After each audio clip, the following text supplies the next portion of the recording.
Qual o melhor momento para o pagamento do ITCD no processo judicial? Meu nome é Jonatas Albino do Nascimento, eu sou auditor fiscal, chefe da fiscalização do ITCMD no Estado de São Paulo, professor e mentor na área de inventários e de ITCD.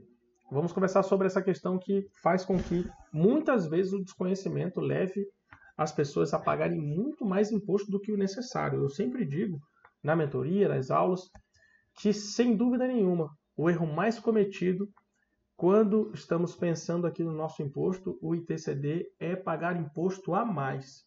E muitas vezes isso acontece aqui em não entender a correta correlação da espécie tributária com as diferentes nuances do processo judicial dentro de cada uma das suas peculiaridades, dentro de cada uma das espécies, se é que assim a gente pode falar, tá? Então, nesse vídeo eu vou fazer um crescente de dificuldade. Começarei pelo arrolamento sumário e terminaremos lá no rito de inventário, tá? Para que você possa ir se localizando e a gente, a bem da verdade, vai utilizando informações da ideia anterior nas ideias seguintes. Primeiramente, o primeiro cuidado que eu preciso ter é não correlacionar aquele prazo de abertura do procedimento, meu prazo de 2 meses, né? Em 2 meses eu preciso distribuir o meu processo de inventário, e em muitos estados há multa por atraso na protocolização. E aí muitas vezes o colega que está em um estado onde há multa por atraso na protocolização, ele raciocina da seguinte forma: se eu protocolei o meu inventário dentro desses 2 meses, então fim de papo, eu não tenho mais nenhuma multa a incidir no meu caso. Isso não é verdade, pessoal. Quando olhamos para cada uma das rubricas que vem, quando você vai lá, declara o imposto, vai até o final e emite o documento para pagamento, cujo nome varia de um estado para o outro, você vai perceber que, a depender do caso, você tem várias rubricas diferentes de pagamento. A multa de protocolização, para aqueles estados onde há multa de protocolização, é só uma delas. E eu preciso raciocinar cada rubrica daquelas, principalmente quando estou falando de encargos, de sanções, como o resultado de uma relação de causa e consequência que, a princípio, não tem a ver com as demais. O que eu estou falando aqui? Você pode, a depender, claro, da existência dessas rubricas na legislação aí do seu estado, incidir na multa de protocolização, por exemplo, e não incidir em nenhuma outra. E o contrário também. Você pode, eventualmente, extrapolar prazos. Por exemplo, o Rio de Janeiro tem prazo para declaração. Então, você pode receber sanções por extrapolar o prazo de declaração do imposto, mas não receber outras sanções que são baseadas em outras causas. Então, isso aqui é importante, você ter em mente que para cada sanção ou encargo que a lei prevê aí no seu estado, existe uma causa específica. Não há uma correlação necessária entre elas, tá? Isso é muito importante de ser entendido, certo? Então, com isso, vencemos a multa de protocolização para aqueles estados onde há multa de protocolização e vencemos também a possível confusão da não incidência da multa de protocolização com outros encargos, tá? Agora, você com certeza já viu por aí que, em relação ao arrolamento sumário, você não tem mais a necessidade de discussão, de comprovação nos autos do pagamento do imposto.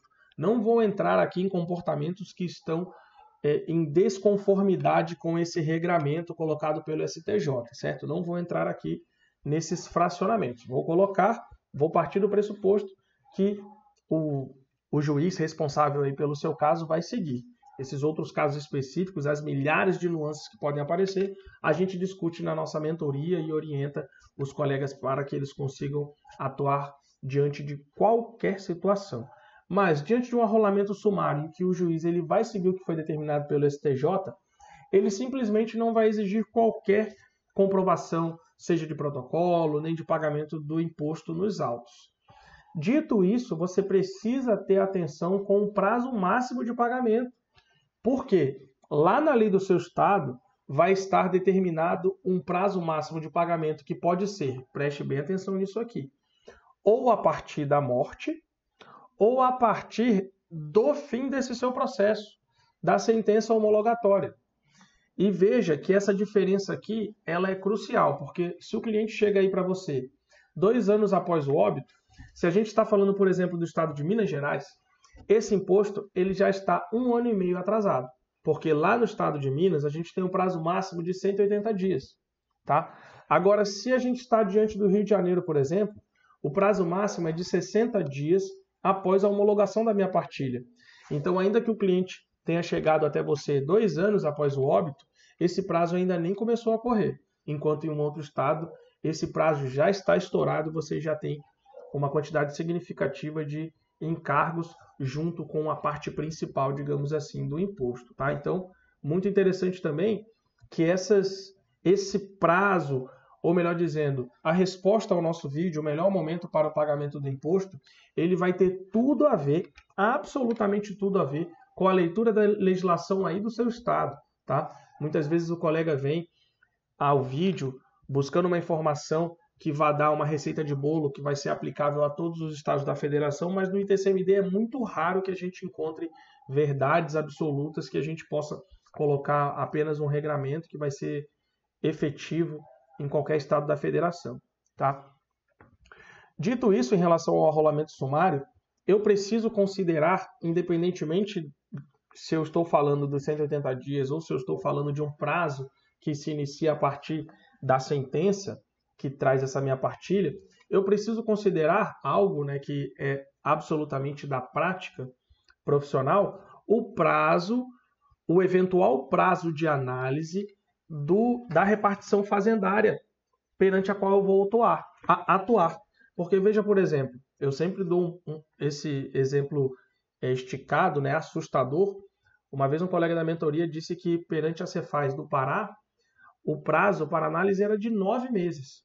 Então veja só, você pode ter um arrolamento sumário que você protocola ele hoje. Se o colega souber atuar corretamente nesse arrolamento sumário, esse arrolamento sumário tende a se encerrar eventualmente em menos que 9 meses.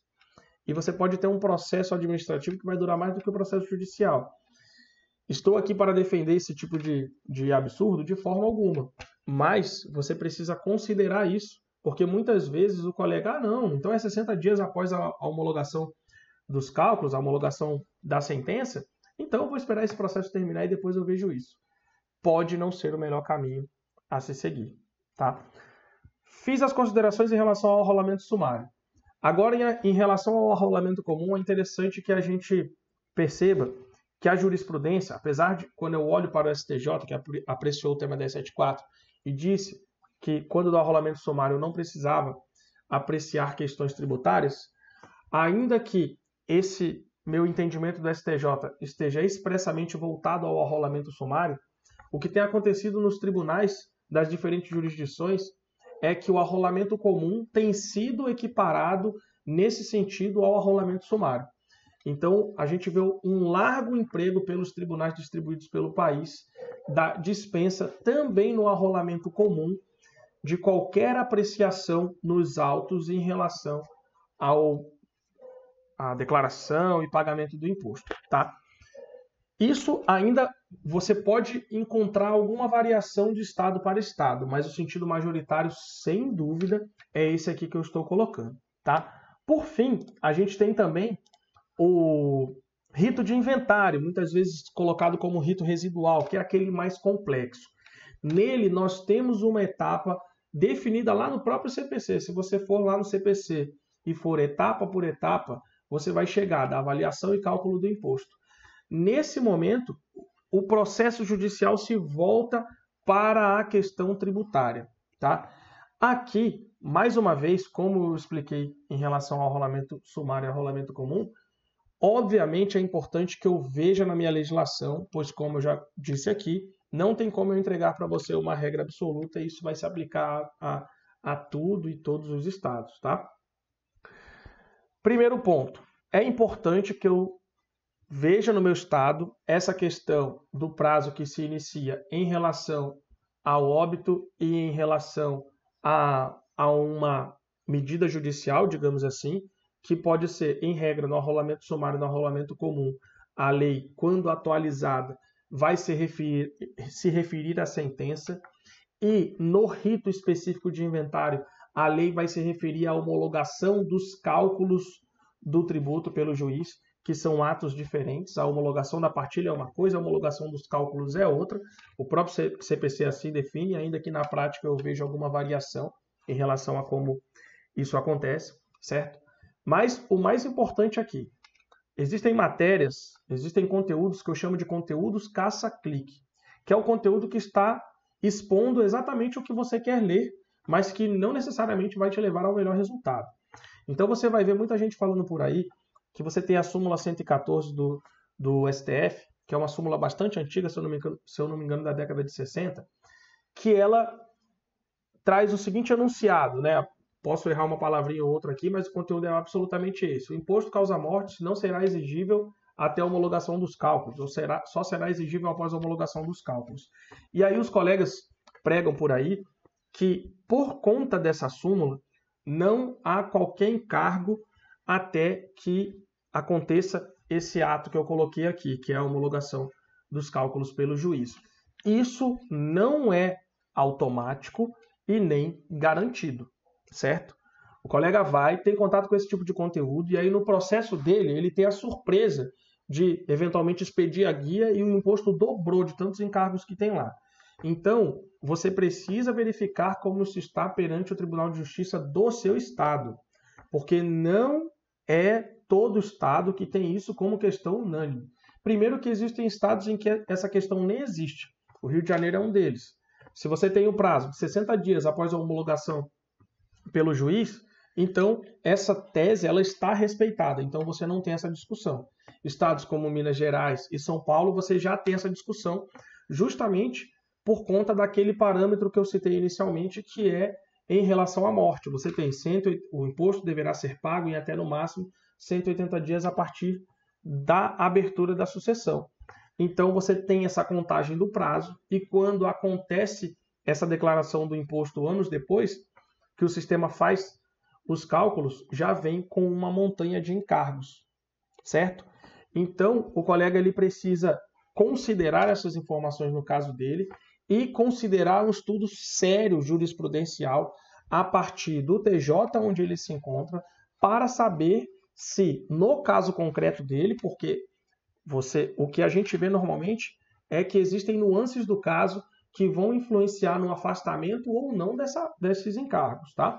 Então precisa ser feito um estudo jurisprudencial sério para ver se se aplica no seu estado. Primeiro, se a discussão existe no seu estado. Segundo, se ela pode ser aplicável ao seu estado. E terceiro, qual é o grau de aderência do Tribunal de Justiça a essa tese. Porque você pode ter uma tese unânime, uma tese majoritária, minoritária, ou mesmo essa ser uma tese de pouquíssima probabilidade de sucesso. Certo? Dito isso, a gente mapeia, né, esse melhor pagamento, esse momento de melhor pagamento. Então, eu diria que o melhor momento para o pagamento do imposto, ele vai envolver o conhecimento do prazo aplicável à hipótese, certo? Ele vai envolver também o conhecimento do profissional em relação ao eventual trâmite do órgão fazendário, se eu tenho um trâmite que pode ser demorado ou não. E, obviamente, ele vai passar pela disponibilidade que eu tenho dentro da família para a qual eu estou prestando serviço. Porque eu posso estar diante de um arrolamento sumário que chegou a mim já com o prazo rompido. O arrolamento sumário, por definição, ele é consensual. Então, após a distribuição do processo, eu já tenho os dados para lançar no sistema, vou ao sistema, lanço todos os dados conforme a partilha que será homologada pelo juízo e interrompo naturalmente a incidência de encargos, certo? Claro, aqui eu tenho um pequeno risco de eventuais ajustes caso os herdeiros mudem de ideia, mas tudo isso são nuances do caso concreto, situações que o profissional que atua na área precisa dominar, certo? Eu vou mostrar para vocês uma automação que resume muito do que foi colocado aqui, porque eu sei que são muitas informações, são 14, quase 15 minutos aqui de informação pesada. Então, principalmente para os colegas que não são da área, isso pode soar um pouco assustador no começo. Como eu citei, nós temos a mentoria, onde discutimos com dezenas de profissionais casos, nuances, estratégias, e que certamente é o ambiente mais rico de debate da área no Brasil.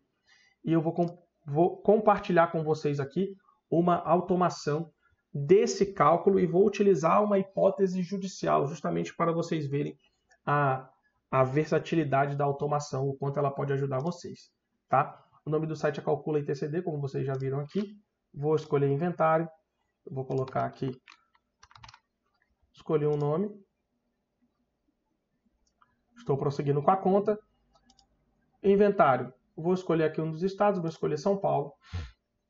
A imóvel fora do estado, porque aí o sistema ele vai dar um aviso sobre competência, vou colocar que não, tá? Data da morte, eu vou colocar 20/10/2019, certo? Vou colocar aqui que havia sociedade conjugal. Inventário iniciado ou concluído? Vou colocar que não. Pessoa tinha filhos? Vou colocar que sim. Vou colocar 3 filhos. Total de bens inventariados? Vou colocar 850 mil. Bens gravados com cláusula de incomunicabilidade, perdão, vou deixar 100. A data referência para o cálculo, vou deixar hoje. E aqui eu tenho o meu resultado. Aqui primeiro o sistema ele resume os dados que eu inseri. Depois ele considera, ele já separa, eu coloquei aqui uma informação, né, de 850 mil, que é o total dos bens. Eu coloquei anteriormente. Ele trouxe aqui, ele não trouxe, aqui o regime. O regime está aqui. E aí ele separa, com base nessas informações, ele separa o que é herança. E aí ele traz todas as rubricas do imposto, tá? E traz o total do imposto. Traz também considerações em relação ao direito sucessório, que são cuidados que o profissional deve tomar. Então, para quem é iniciante, o sistema ele é muito importante nesse sentido também.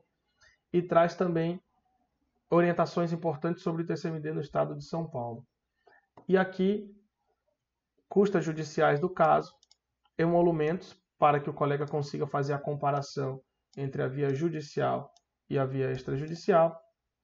E aqui, conforme a tabela, já que a gente selecionou São Paulo, conforme a tabela, você tem uma variação aqui dos honorários que são sugeridos pela tabela, certo?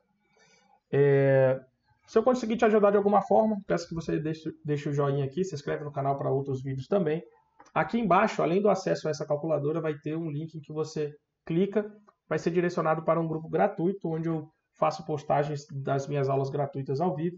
Posto também um pouco sobre casos discutidos no âmbito da mentoria, para que os colegas estejam um pouquinho mais perto da mentoria e sintam como é que funciona efetivamente a nossa discussão. E aqui embaixo, como eu falei, vou deixar o link para acesso de vocês a esse instrumento, que é absolutamente importante para quem atua na área, tá? Um abraço e até a próxima.